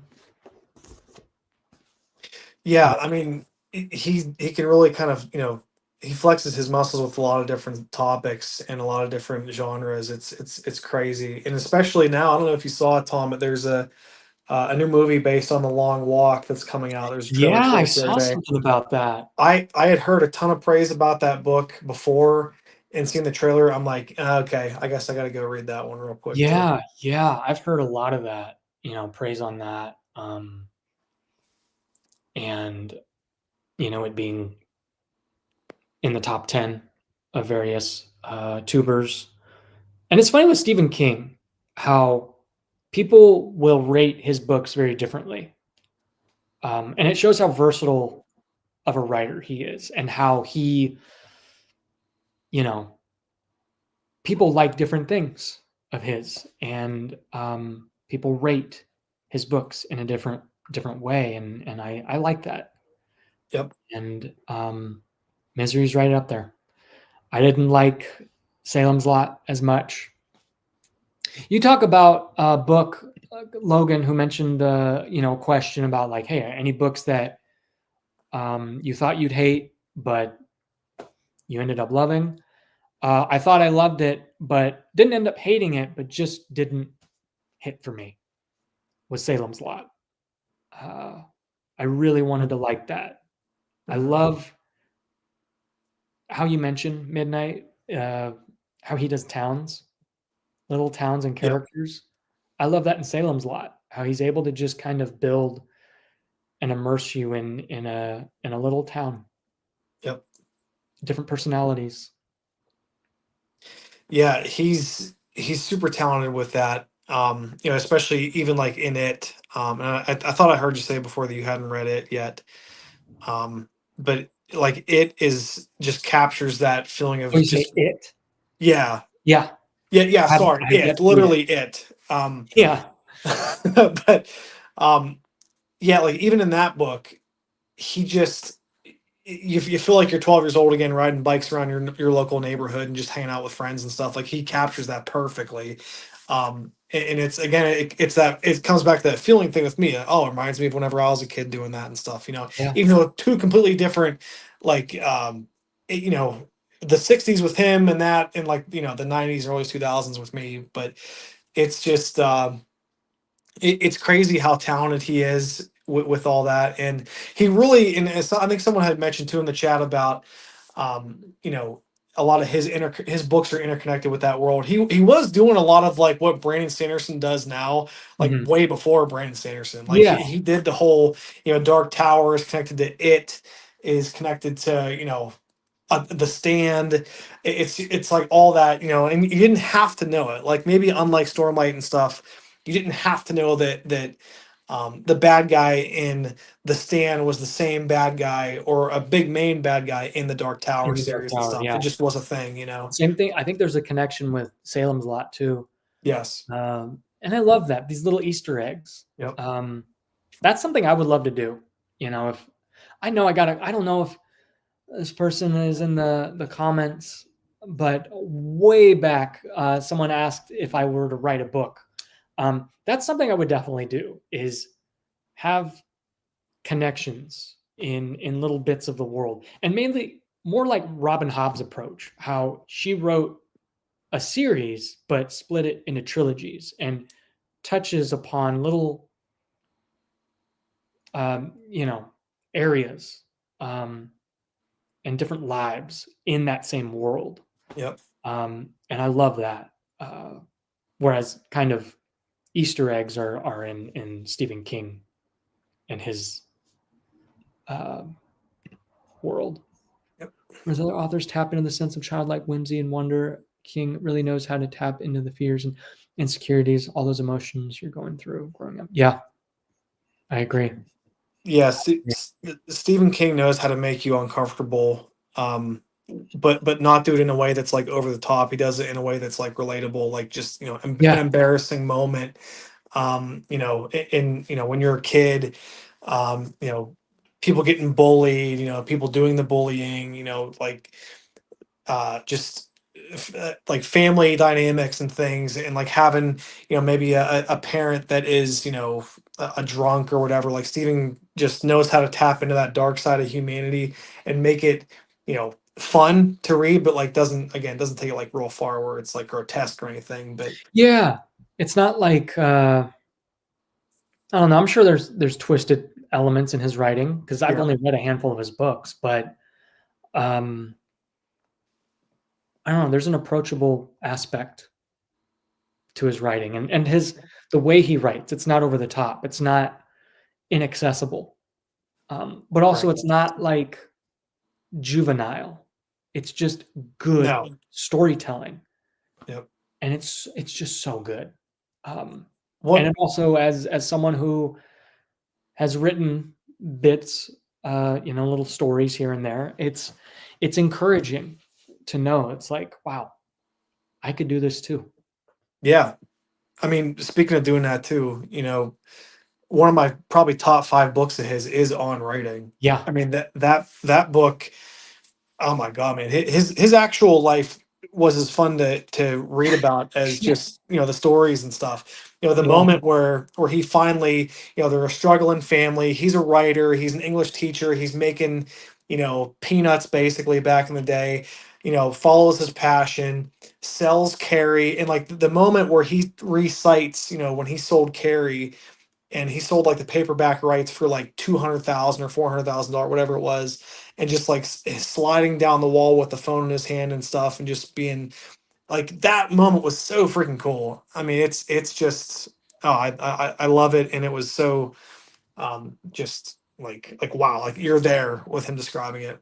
Oh my God, it's Michael Goosebumps fan. Michael Goosebumps fan. Let's talk about some Goosebumps. Oh, let's do it, um, Michael. What's up, man? Great hearing from you.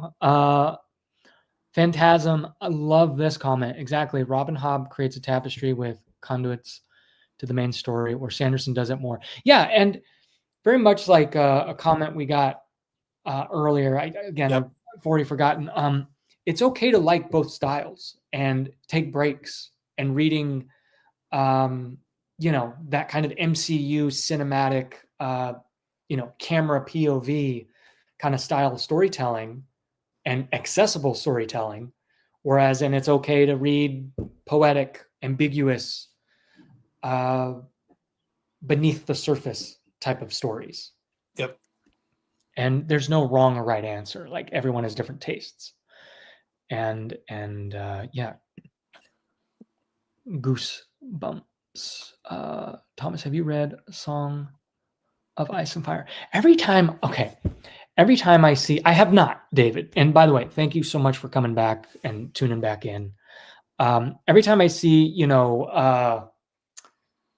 acronyms for series, I get this one mixed up with A Court of Roses. Yeah, and Thorns or something. Every Yeah. time I'm like, oh, I haven't read that. Oh, I haven't read that. So yeah, I haven't read either. But it's funny every time I see that. Whereas like WOT is Wheel of Time, NOTW, Name of the Wind. Yeah, Goosebumps. That was a series I started as a kid, and I get scared easily. What about you? Oh man, I read it as a kid, read it as an adult. Maybe made a book tube video or two about it. Yeah, love that. It's dude, it's so much fun even now, like to read Goosebumps. And even though yes, they're very repetitive, the stories are nothing that'll blow your socks off or whatever. But it's so cool to like just go back and see, oh man, this actually had a pretty interesting story. Oh, this one was actually kind of a disturbing theme. Oh, this one had it more depth to it than what I would have thought. It's so cool and funny to read, and they're nice easy reads too. I'll Yeah. finish a Goosebump book and I'll be like, I'll feel good. Like I read a Goosebump book as fast as I don't know that Matt's fantasy book reviews finishes like a 700-page novel or something. But Yeah, it's I love the series, man. I'm kind of partial to like the original 62. There's been, and you probably Oh, I saw it, didn't know Tom. there's like an original versus like, There's been like different eras of Goosebumps. It's a whole kind of rabbit hole you can fall into, but the wow. ones that like you probably know, and like people that maybe don't know much about Goosebumps that would know, is the original 62, which is like Stay Out of the Basement, Welcome to Dead House, Night of the Living Dummy. Those are the ones that are kind of like the staples of the series that, like, if you Yeah. went to a bookstore, you're like, oh, I know what that is. So there's the original 62 classics. Those are my favorite. There was a short run after that called Series 2000 that was like 25 books. Also love those. And then there's a whole like offshoot series. It's a thing, man. I mean, Goosebumps is like it's got a big, vast history, and a big fan base, passionate fan base, and it's awesome. And let me tell you, those movies, I haven't seen the movies, but my wife and I just, Hayden Christensen is in one of them. oh, I thought you meant like the new ones that were coming out with Jack Black and stuff. Like, yeah, No, the Hayden episodes I've Christensen seen. is in one of the old, I think it's the puppet one. And she loved Hayden Christensen, my wife. Um, so I think we watched like a couple Halloweens ago. We watched that on YouTube or something, and she just we love it. We love watching those campy, cheesy kind of stuff. Yeah. I think two of the only books that I truly remember, or maybe three of them, were Wonderland, the Hammerhead Shark one, and then the Scarecrow one. Yeah. Scarecrow one is like my favorite. I love, oof, love that. I'm glad you said that. That one's The Scarecrow Walks at Midnight. And I never read that as a kid, read it now. And that's a scary one, Tom. I don't know if you remember much about that one, but that Oh, it's like spooky. legitimately, yeah, like that one it's got more teeth to it than other Goosebump books. Yeah, that's a very good one. DC, great hanging out with you, mate. Finn, how far did you get in the Witcher series? Oh yeah, I'm so sorry about the Witcher questions I had. Y'all were asking what were some of my favorite short stories. I don't remember. I don't remember the title of them. I just remember how I felt reading them. Uh, both books were great. I probably have to reread them again because that was 4 years ago. So I only got to the two through the two short story books.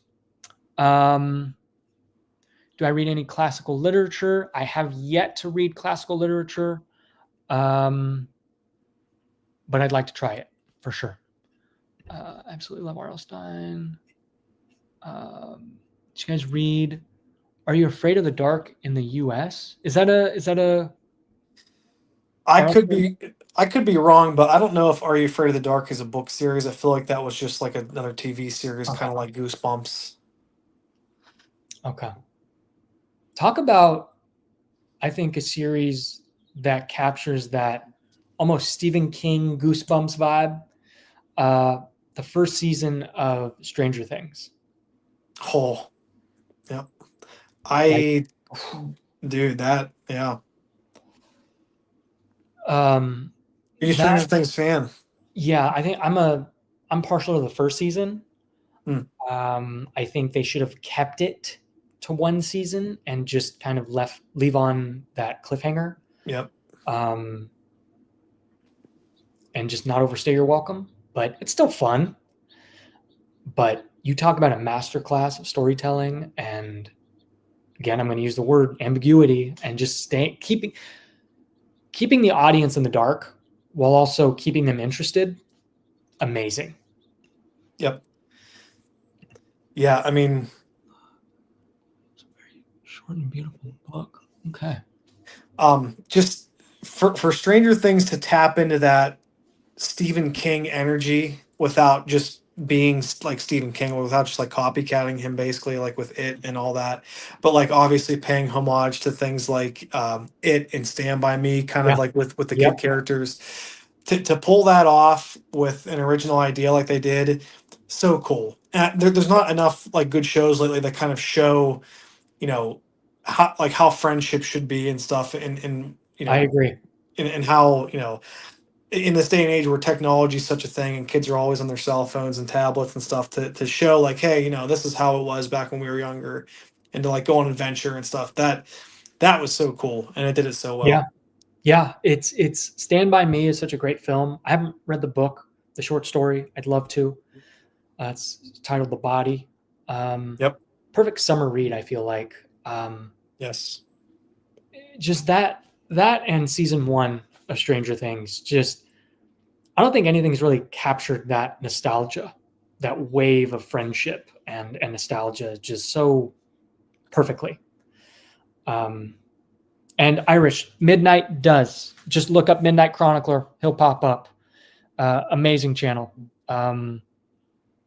Midnight, you do such an amazing job with not going with the trends and the flow of booktube and YouTube, and you stick to the things you love, and I really appreciate that. Thanks, man.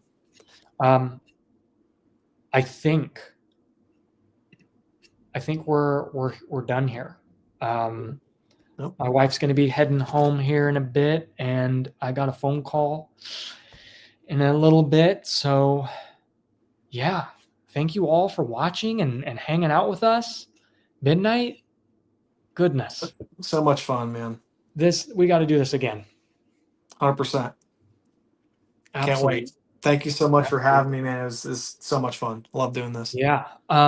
You can stay in the studio for just a little bit. Sure. I'll end the stream right here. Everyone, thank you. Thanks, guys. Just great conversation. And also, I'm going to make a video about this. I do want to make a book club where I'll make a post about, maybe a handful of books that I want to read. And you guys could vote, and whatever you guys vote on and wins, that'll be the book. And maybe we can kind of do like a book of the month kind of thing. And then maybe not a Discord thing, but we'll do a live stream after I finish the book, and we could just kind of have that conversation. So that's definitely something I want to do for sure. Like a little book club kind of thing. So, all right. Thank you, everyone. Till next time. And there's a little outro video. Takes a little bit to end the stream. And